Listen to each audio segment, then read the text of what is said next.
Alcatraz was closed on March 21st, 1963, and the island was declared federal property in 1964.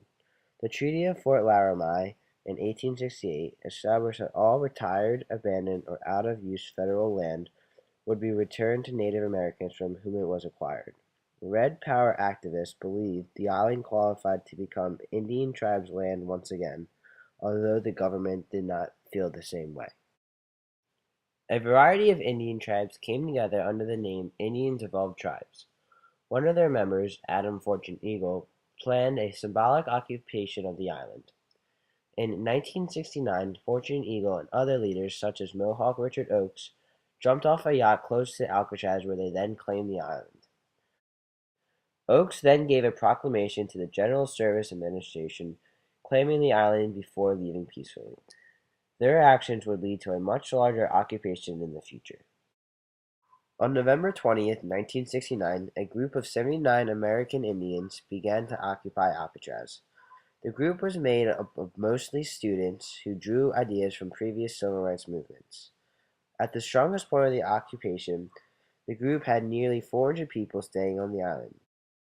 They lived in old federal buildings and, to gain media exposure, delivered local radio broadcasts. The group's main objectives were the independence for Native Americans, preservation of their culture, enforcement of treaties with the U.S., and a title and deed to the island. In response to the occupation, the government placed a barricade around the island and persuaded the students to leave. Although the government did not interfere with the group, they did agree to have talks with them. These talks led to no progress because the government would not give in to any of the Indians' demands. The occupation of Alcatraz began to collapse from internal problems. Many students decided to leave the island and go back to classes or jobs. Another contributing factor into the collapse was one of the leaders, Richard Oakes, leaving the island. His daughter fell to her death in one of the buildings, causing his family to abandon the island. The group hit a breaking point when a fire started on the island, burning down many of their buildings.